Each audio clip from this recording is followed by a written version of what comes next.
Tin mừng Chúa Giêsu Kitô theo Thánh Marco. Khi ấy, những người Việt phái và mấy luật sĩ từ Jerusalem tụ tập lại bên Chúa Giêsu, và họ thấy vài môn đệ người dùng bữa với những bàn tay không tinh sạch, nghĩa là không rửa trước. Vì theo đúng tập tục của tiền nhân, những người Việt phái và mọi người Do Thái không dùng bữa mà không rửa tay trước. Và ở nơi công cộng về, họ không dùng bữa mà không tắm rửa trước. Họ còn giữ nhiều tập tục khác nữa như rửa chén, rửa bình, rửa các đồ đồng. Vậy những người Việt phái và luật sĩ hỏi người: sao môn đệ ông không giữ tập tục của tiền nhân mà lại dùng bữa với những bàn tay không tinh sạch? Người đáp: hỡi bọn giả hình, Isaiah thật đã nói tiên tri rất chí lý về các ngươi như lời chép rằng: dân này kính ta ngoài môi miệng, nhưng lòng chúng ở xa ta. Nó sùng kính ta cách giả dối, bởi vì nó dạy những giáo lý và những luật lệ loài người. Vì các ngươi bỏ qua các giới gian Thiên Chúa để nắm giữ tập tục loài người, và người lại gọi dân chúng mà bảo: hết thảy hãy nghe và hiểu rõ lời ta. Không có gì từ bên ngoài vào trong con người mà có thể làm cho họ ra ô uế. Chỉ có những gì từ con người xuất ra, chính những cái đó mới làm cho người ta ô uế. Vì từ bên trong, từ tâm trí người ta xuất phát những tư tưởng xấu, ngoại tình, dâm ô, giết người, trộm cắp, tham lam, độc ác, xảo trá, lăng loàn, ganh tị, vu khống, kiêu căng, ngông cuồng. Tất cả những sự xấu đó đều ở trong mà ra, và làm cho người ta ra ô uế. Đó là lời Chúa. Anh chị em và các bạn còn nhớ Chủ nhật tuần trước, chúng ta cùng nhau dành nửa giờ canh thức trong tâm tình hiệp thông với các bạn trẻ Công giáo đang gặp gỡ nhau tại thủ đô của nước Pháp. Thế thì tôi có nói với các bạn là người ta ước lượng sẽ có khoảng 500.000 người trẻ từ các nơi trên thế giới đổ về. Người ta ước lượng như vậy là bởi vì lần trước tại Philippines đó có tới mấy triệu, nhưng mà dân Phi thì họ đạo đức giống như dân Việt Nam. Còn ở bên Pháp ấy thì nó bỏ đạo nhiều lắm rồi. Hơn thế nữa, mới cách đây mấy tháng Đức Giáo Hoàng đã sang Pháp một lần rồi, người ta đã đón tiếp rồi. Cho nên ước lượng 500.000 đã là khá lắm. Thế nhưng trong thực tế thì không phải như vậy. Khi tôi có dịp để theo dõi lại báo chí tường thuật về cuộc gặp gỡ đó, thì vào đêm thứ Bảy tuần trước đó, tức là ngày 23, trong giờ canh thức tại quảng trường ở chỗ tháp Eiffel, đã có 800.000 người trẻ có mặt. Và đến hôm sau là Chủ nhật, trong thánh lễ kết thúc cuộc gặp gỡ giới trẻ, thì có tới 1.200.000 người trẻ từ 160 quốc gia trên toàn thế giới có mặt. Cho nên kể cả những tờ báo mà không có thiện cảm với giáo hội lắm cũng đưa ra những cái tựa đề là chiến thắng của Đức Gioan Phaolô đệ nhị, một thành công vượt mọi dự liệu. Mà chính Đức Giáo Hoàng cũng xúc động. Thế cho nên là tôi cũng đâu có đi Pháp được như các bạn đâu, nhưng mà thấy người ta chụp hình đó thì các bạn trẻ gặp gỡ nhau là tại một quảng trường rất lớn ở trước tháp Eiffel. Mình cứ tưởng tượng nó cũng là một con đường có lẽ dài hơn từ Dinh Thống Nhất cho đến Thảo Cầm Viên của mình. Có điều đại lộ của người ta nó rộng và bề ngang sau những rừng cây có khoảng trống rất lớn. Thế thì Đức Giáo Hoàng cũng rất xúc động, cho nên trong cái bài giảng cho các bạn trẻ, Thường là bài giảng của Ngài là soạn kỹ lắm, viết sẵn Ngài đọc. Thế nhưng mà lần này thì vì xúc động cho nên là kết thúc thì Ngài tự thêm một câu rất hay thế này: ngày hôm nay người ta biết rằng tại làm sao ngày xưa kỹ sư Eiffel đã xây dựng cái tháp vĩ đại này, là để trong tương lai sẽ có một cuộc quy tụ vĩ đại của người trẻ trên toàn thế giới tại quảng trường này trước tháp Eiffel. Xin chào các bạn và hẹn gặp lại vào sáng ngày mai. Đức Thánh Cha rất là sung sướng. Thế khi theo dõi báo chí như thế, có một hình ảnh đối với riêng tôi là rất đẹp. Các bạn nhớ lại hồi Đức Tổng giám mục Phaolô của mình qua đời, mới chỉ có 30.000 người thôi mà quảng trường công xã Paris của mình là đã hết chỗ đứng rồi. Còn đằng này là 800.000 trong đêm canh thức, và tất cả người ta không bật điện mà để chìm trong bóng đêm. 800.000 ngọn nến lung linh trong một khung cảnh tĩnh lặng. Để làm gì? Để họ nuốt từng lời suy niệm mà Đức Giáo Hoàng gợi ý cho họ. Riêng tôi cảm thấy xúc động là bởi vì cứ nói đến các bạn trẻ là người ta lập tức nghĩ đến cái gì nó phải náo động, nó phải ồn ào. Thì cũng có thôi, người trẻ thì phải vui thôi. Nhưng mà đêm hôm đó thì Đức Giáo Hoàng lại muốn mời các bạn trẻ trở về trong thinh lặng, trở về với con người bên trong của mình. Và một cách ngẫu nhiên thôi, hôm nay Chúa Giêsu cũng mời tất cả chúng ta trở về với con người bên trong của mình. Nếu có một câu kinh thánh đáng nhớ hôm nay thì tôi chỉ xin các bạn nhớ câu này: không phải những gì từ bên ngoài vào nó làm cho người ta ra ô uế, mà trái lại chính những cái từ bên trong con người phát ra nó làm cho người ta ra ô uế. Như vậy là con người không chỉ có thế giới bên ngoài mà có cả thế giới bên trong.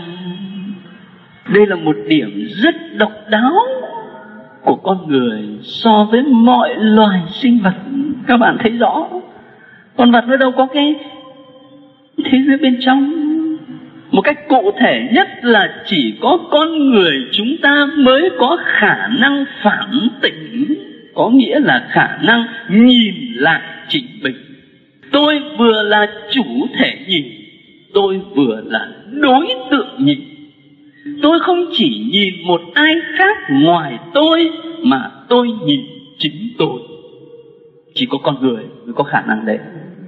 Và chính nhờ cái thế giới bên trong đó mà về mặt tri thức chúng ta có thể có hoài niệm, có ký ức, có khả năng hệ thống hóa, tức là những khả năng làm nền cho sự phát triển tri thức và tiến bộ văn hóa.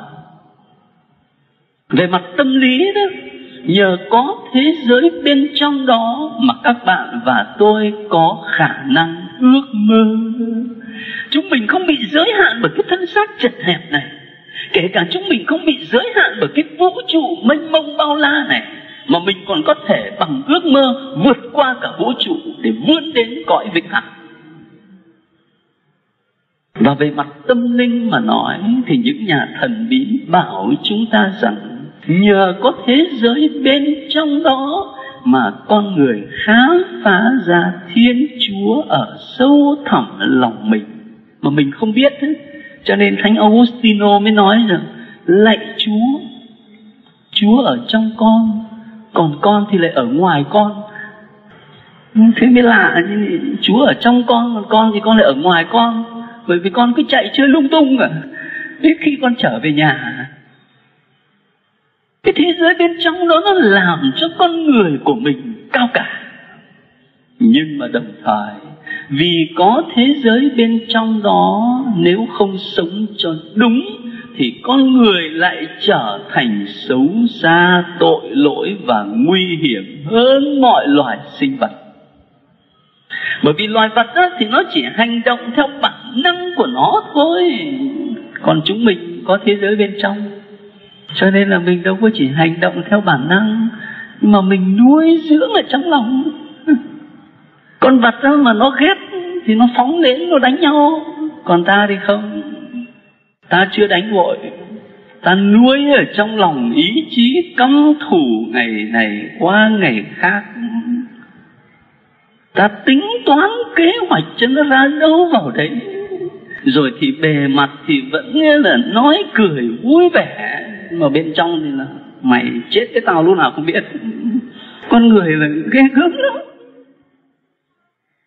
Chính vì chúng ta có cái thế giới bên trong nó vừa cao cả, mà lại có thể làm cho mình ra xấu xa nếu mình sống không đúng. Cho nên Chúa Giêsu hôm nay mời gọi mình làm một cuộc thanh tẩy nội tâm. Các bạn biết đấy, nếu bạn nào mà đọc Kinh Thánh Cựu Ước thấy rất rõ, đối với người Do Thái trong thời Cựu Ước thì việc phân biệt sạch và dơ, thanh khiết và ô uế rất quan trọng.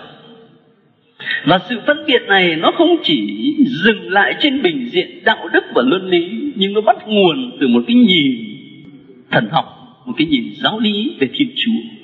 Thiên Chúa là đấng tuyệt đối thanh sạch, cho nên là Ngài tránh xa và Ngài chống lại tất cả những gì là ô uế. Như vậy, những ai mà được gọi là thánh thiện, tức là thuộc về Chúa đó, thì người đó phải giữ làm sao cho thanh sạch. Cho nên lệ luật quy định rất rõ cái gì là ô uế, cái gì là thanh sạch. Cụ thể ngày hôm nay, những người Do Thái chất vấn Chúa Giêsu, tại làm sao mà các môn đệ của ông ăn cơm mà lại không có chịu rửa tay trước. Xin các bạn đừng có hiểu đây là vấn đề vệ sinh nhá. Đây là vấn đề luật thanh sạch của người Do Thái. Và nếu chúng ta hiểu như thế thì tốt thôi, bởi vì người ta giữ luật thanh sạch để được gần Chúa mà, quá tốt mà. Điều đáng sợ là chỗ này, dần dần người ta quan tâm đến việc thanh tẩy bên ngoài, rửa tay, rửa chân, rửa chén, rửa đĩa, rửa bát, mà quên cái sự thanh tẩy bên trong. Đang khi đó, từ trong tâm hồn con người nó mới xuất phát những tư tưởng xấu, gian dâm, ngoại tình, thù ghét, oán hờn, đủ mọi chuyện nó từ lòng con người. Thế cho nên Chúa Giêsu không phải là Ngài không chấp nhận những cái lề luật thanh tẩy, nhưng Ngài muốn người ta quan tâm đến một cái gì nó sâu hơn, là phải thanh tẩy con người bên trong của mình. Để có thể thực hiện được cuộc thanh tẩy bên trong đó thì tôi nghĩ bước đầu tiên là các bạn và tôi phải biết mình. Biết mình. Bởi vì nếu mà tôi không biết rằng tôi có tội, tôi không biết là tôi xấu, tôi có khuyết điểm, thì làm sao mà tôi cần thanh tẩy. Cho nên phải biết mình đã. Và chuyện này xem ra có vẻ đơn giản mà hóa ra khó đấy. Bởi vì cái tôi của chúng ta phức tạp lắm. Chúa ban cho tôi làm linh mục được 10 mấy năm, bằng cái kinh nghiệm mục vụ, tôi có thể nói với các bạn là càng ngày tôi cảm thấy không có cái gì khó hơn sự biết mình. Người ta kể rằng là có một bà vợ, bà ấy đau khổ bởi vì có một ông chồng nhậu quá đấy, nghiện rượu, mà khuyên can mãi cũng không được. Thế rồi cuối cùng bà ấy suy đi nghĩ lại, định bụng một cái kế hoạch. Thế tối hôm đấy đâu mà 12 giờ hơn ông mới về. Ra mở cửa để đón ông ấy vào thì thôi, nghĩa là đầu tóc rối bù lên, quần áo thì xốc xếch mà hôi hám quá sức.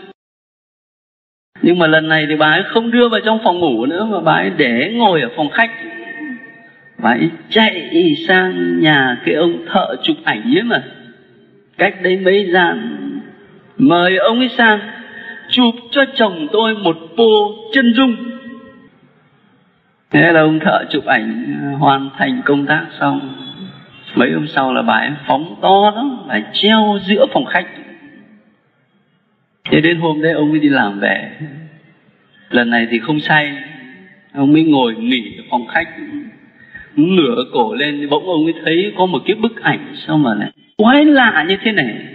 Ông mới gọi bà ấy: này bà, cái phòng khách của người ta sang trọng lịch sự thế này, sao lại treo ảnh của cái thằng khốn khiếp nào ở đây thế này? Bà vâng, xin mời ông cứ nhìn cho nó kỹ vào. Ông ấy nhìn một lúc sao thấy hơi giống mình, nhìn càng kỹ lại thấy càng giống.